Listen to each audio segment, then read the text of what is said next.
రేవంత్ రెడ్డి ప్రభుత్వం ఏర్పడిన 2.5 సంవత్సరాలలో ఇంతవరకు ఒక్కసారి కూడా తన క్యాబినెట్ మీటింగ్లో నిరుద్యోగుల ప్రస్తావన రాలే, ఉద్యోగ నోటిఫికేషన్ల భర్తీ పైన కూడా ఒక్క మాట కూడా రాలే.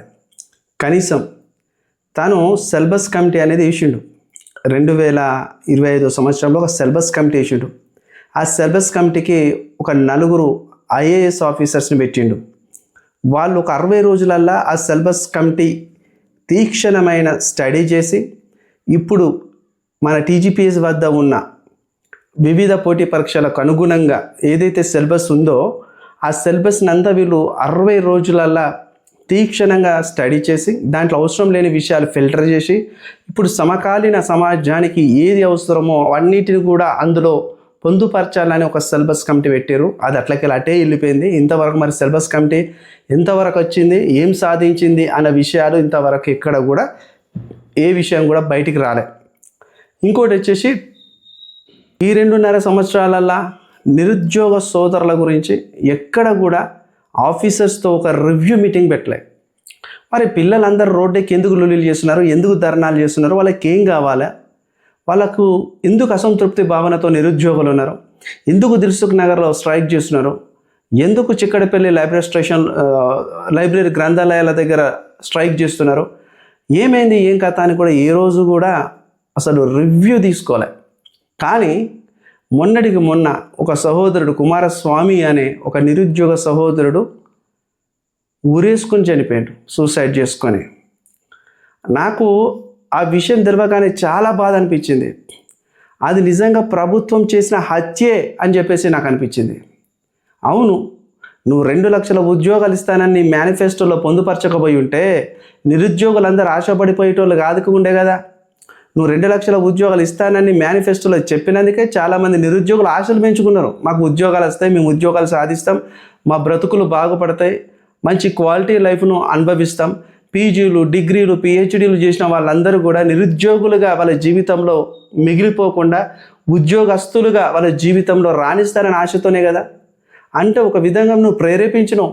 మేమందరము మీకు అండగా ఉన్నాం, నిరుద్యోగులకి మా కాంగ్రెస్ పెద్దలము, మేము అధికారంలోకి వచ్చిన సంవత్సరంలోపే 2 లక్షల ఉద్యోగాలు ఇస్తాం అని మీరు మీ మాటల ద్వారా ప్రేరేపిస్తే, మీ మాటలకు ప్రేరేపించబడిన నిరుద్యోగ సోదరులు నీ ప్రభుత్వం ఏర్పడిన కాంచెలు ఎంతమంది చచ్చిపోయారో లెక్కలు తీసే పనిలో కూర్చుంటా. నేను లెక్కలు తీసే పనిలో కూర్చుంటా. ఇక నుండి నేను ఎడ్యుకేషన్ విషయాలు చెప్పుకుంటూ పోతుంటే అసలు నిమ్మకు నీరెత్తనట్టుంది ప్రభుత్వం. ఇక నుండి ప్రశ్నించడం, క్వశ్చన్ చేయడం, నీ లోపాలు ఏందో ఎత్తి చూపడం కూడా చేసే ప్రయత్నం చేస్తా. కుమారస్వామి చచ్చిపోతే నాకెంత బాధ అనిపించిందంటే, ఆ తమ్ముడు కుమారస్వామిది ఆయన పిక్కు, ఆయన ఫోటో నేను వేయను, ఆయన స్టడీ గురించి ఆయన ఏం చదివిండో అవన్నీ కూడా మీకు చూపించాను. ఎందుకంటే నాకు బాధ అనిపించింది. అలాంటి వాళ్ళ గురించి ఇంకా ఫొటోస్ వేసి ఇంకా వాళ్ళను పాపం బాధ పెట్టించడం నాకు నచ్చలే. ఎందుకంటే ఇలాంటివి చూసి కూడా చాలామంది తెలంగాణ ఉద్యమంలో ఏమైంది, తెలంగాణ కోసం బలిదానాలు చేసిన వాళ్ళు ఒక ఆయన చనిపోవడతోనే మరొక్కతను సెన్సిటివ్ విషయం అది. ఆ టైంలో ఆయన కూడా ప్రేరేపితుడయ్యారే, ఒకడు తెలంగాణ కోసం చచ్చిపోయిండు, మనం కూడా తెలంగాణ కోసం ఆత్మత్యాగం చేసుకుంటే బలిదానం అయితే సోనియా గాంధీ ఈ విధంగా తెలంగాణ రాష్ట్రం ఇస్తుందని చాలామంది ఇట్లా చనిపోయారు. మొత్తంగా 1200 పైచీలకు నిరుద్యోగ సోదరులు చచ్చిపోతే తెలంగాణ వచ్చింది. ఎందుకు వచ్చింది ఆ టైంలో? మరి ఉద్యోగాలు లేవు, చదివినాం, మా బతుకులు బాగుపడలే అని చెప్పేసి చాలామంది తెలంగాణ రాష్ట్రంలో నిరుద్యోగులందరూ తెలంగాణ ఉద్యమంలో ఆ విధంగా వాళ్ళ ప్రాణత్యాగాలు చేసి స్వరాష్ట్రం సాధించారు. మరి తెలంగాణ వచ్చింది, తెలంగాణ రాష్ట్రం వచ్చింది, రాష్ట్రం ఏర్పడి 12-13 సంవత్సరాలు అయితే అయినా మళ్ళీ ఉద్యోగాల కోసం చచ్చిపోవాలా నిరుద్యోగులు? నీ మేనిఫెస్టోలో నువ్వు అసలు ఈ 2 లక్షల ఉద్యోగాల ముచ్చట తీయకపోయి ఉంటే ఈ కుమారస్వామి అతను చనిపోకపోతుండే కదా. ఆయనే కుమారస్వామి అనేట ఆయన ఎస్ఎస్సిలో ఫస్ట్ క్లాస్లో పాస్ అయ్యాడు, ఇంటర్మీడియట్లో ఫస్ట్ క్లాస్లో పాస్ అయ్యాడు, బీటెక్ 80%తో పాస్ అయ్యాడు. ఆ సహోదరుడికి చిన్నప్పుడే మ్యారేజ్ అయింది. అంటే చిన్న ఏజ్, ఆయనకు 20-22 సంవత్సరాలలో మ్యారేజ్ అయింది. ఆయన కొడుకు ఉన్నాడు, పెద్ద అబ్బాయి, ఆయన వైఫ్ ఉంది. ఆయన వైఫ్ డిగ్రీ వరకేమో చదివింది. తల్లిదండ్రులు చూస్తే వృద్ధాప్యంలో ఉన్న ముసలి వాళ్ళు. పాపం ఆయన కేవలం ఇది బ్రతుకు కాదు, చదివి ఇంకా నిరుద్యోగుల లెక్కనే ఉండాలా, ఈ వ్యవసాయం చేసుకునే బ్రతకాలా, ఈ కూలి పనులు చేసుకునే బ్రతకాలని కుమిలిపోయిండో ఏమో. ఆయన మనసు నిరంతరం నోటిఫికేషన్స్ వైపే.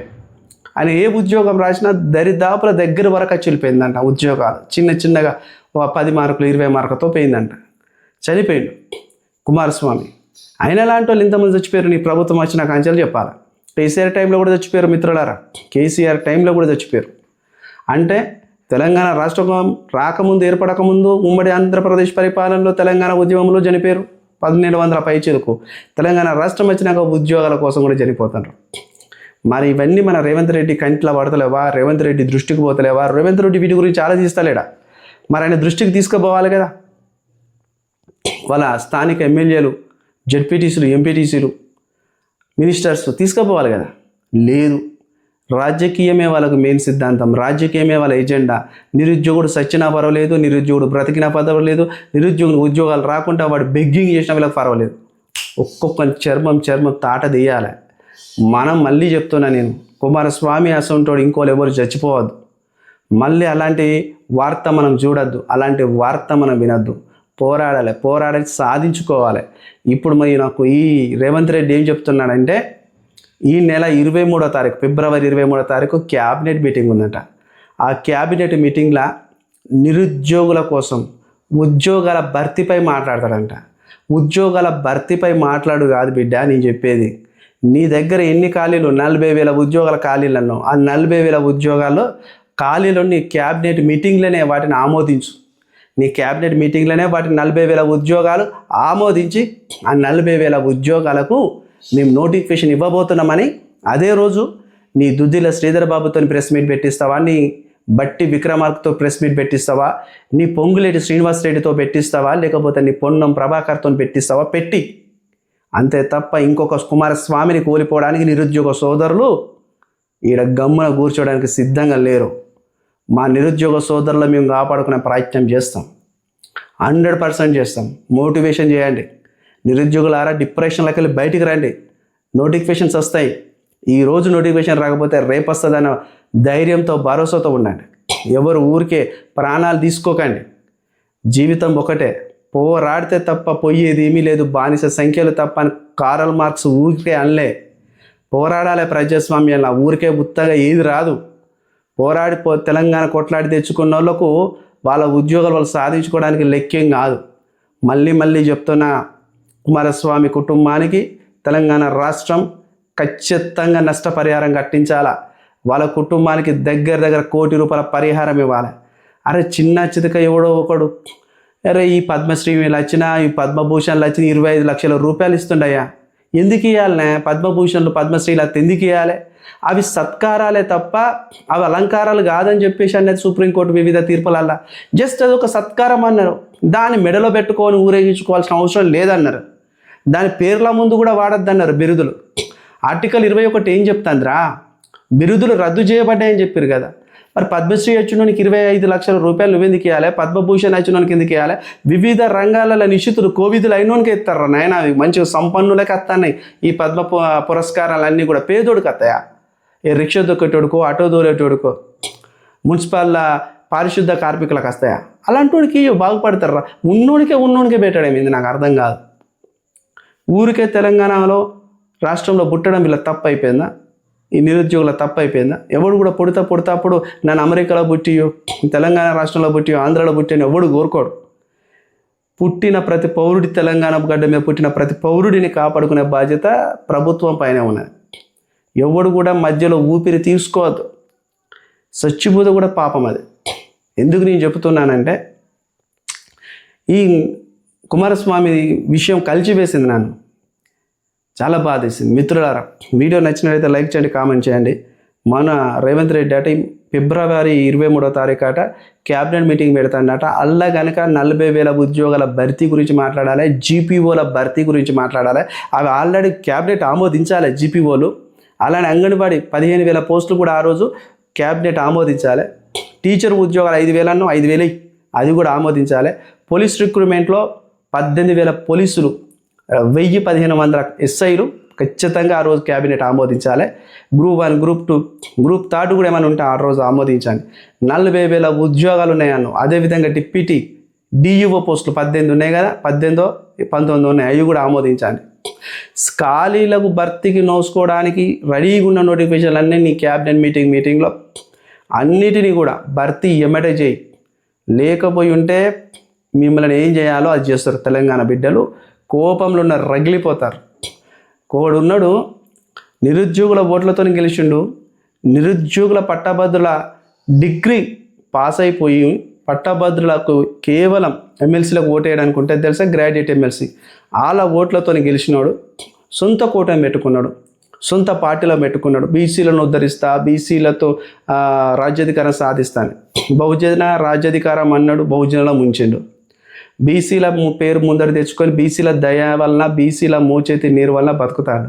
బీసీ బిడ్డల్ని అభివృద్ధి చేయాలంటే నీ వల్ల కాదు, నువ్వే పెద్ద ఫ్రాడు. ఇక నీ వల్ల ఏమవుతుంది? బీసీలకు నిజంగానే చట్టసభలలో వాళ్ళకు అనుకున్నంత శాతం రావట్లేదు. బీసీలకు నిజంగానే వాళ్ళకి కావాల్సిన రిజర్వేషన్ దక్కట్లేదు. దానికి మేమందరం కూడా నిజంగానే మాట కట్టుబడి ఉంటాం, అలా అన్యాయం జరుగుతుందన్న విషయంలో. కానీ దొంగై నేను దొంగను కాదురా అని మొత్తుకున్నంత మాత్రం దొంగ కాకుండా పోతాడు అనేది నా ఆలోచన. నేను తీసుకొచ్చి మా నల్గొండ, ఖమ్మం, వరంగల్ పట్టభద్రుల ఎన్నికలల్లో నేను ఎమ్మెల్సీని చేసి అరే మా నోటిఫికేషన్ కోసం మాట్లాడరా అంటే నోటిఫికేషన్ కోసం మాట్లాడవు. కుమారస్వామి తమ్ముడు ఆ అబ్బాయి ఆత్మహత్య చేసుకొని ఉద్యోగాలు లేవు, నోటిఫికేషన్ ప్రభుత్వం ఇత్తలేదని ఆత్మహత్య చేసుకొని చచ్చిపోతే ఆ అబ్బాయి కోసం మాట్లాడి నాకు నష్టపరిహారం ఇప్పియవు నువ్వు ఎమ్మెల్సీ అయ్యి ఉండి. ఏ మనిషివరా బాయ్ నిజంగా. ఇటువంటి దరిద్రులను తీసుకొచ్చి ఇట్లా కూర్చోబెడితే ఇలాంటివి అవుతాయి. ఎన్నుకునేటప్పుడు మంచిగా ఎన్నుకోవాలనే. ఒక తమ్ముడు నాకు నిన్నటి రోజున ఒక కామెంట్లో ఒక వీడియో కింద కామెంట్ రాసిండు. సూపర్. ఆ అబ్బాయి ఏం రాసిండంటే, నిరుద్యోగులంత పిచ్చోళ్ళు భూప్రపంచంలో ఎవరు లేరు, ఇంకా ఈ దొంగలుగా ఓట్లేసి ఈ దొంగలనే గెలిపించుకుంటాను. మున్సిపాలిటీ ఎన్నికలలో మొత్తం కాంగ్రెస్ పార్టీ గెలిచిపోయింది. ఇక రేవంత్ రెడ్డి ఎక్కడికి వెళ్ళి ఎత్తాడన్న నోటిఫికేషన్స్. నాకు ప్రజలు అంటున్నది, ప్రజల వల్ల నేను గెలుస్తాను, నిరుద్యోగుల మాట వినేదేంద్రా, వాళ్ళ వల్ల అయ్యేదేంద్రా అని చెప్పేసి వాడు నోటిఫికేషన్ చేయడానికి కామెంట్లో రాస్తే నిజమే కదా. మనమే అంటాం పారదర్శకత ఉండాలి, ట్రాన్స్పరెన్సీ ఉండాలి, అవినీతి రాజకీయాలు ఉండద్దు అంటాం. మనమే 100 రూపాయలకు 50 రూపాయలకు కాజేపడి ఓటు అమ్ముకుంటాం. వీటిని మొత్తం కాల్చిపడేయండి వ్యవస్థను. నోటు తీసుకొని ఓటు వేసే వ్యవస్థను కాల్చివేయండి. అలాంటి సమాజాన్ని తూడ్చివేయండి. మనకెళ్ళే స్టార్ట్ అవుతుంది. కొద్దుల నేర్చుకోవాలి. మళ్ళీ చెప్తున్నా, రేవంత్ రెడ్డి ఫిబ్రవరి 23వ తారీఖు క్యాబినెట్ మీటింగ్లో నిరుద్యోగుల ప్రస్తావన, మన యొక్క నోటిఫికేషన్ ఏవైతే 40,000 ఉద్యోగాలు భర్తీకున్నాయో వాటిని అన్నిటిని నీ మంత్రి మండలితో ఆమోదించకపోతే బిడ్డ ఈ సంగతి ఏందో నెక్స్ట్ తదుపరి కార్యాచరణ స్టార్ట్ అవుతుంది. వీడియో నెక్స్ట్ లైక్ చేయండి, కామెంట్ చేసి సబ్స్క్రైబ్ చేయడం మాత్రం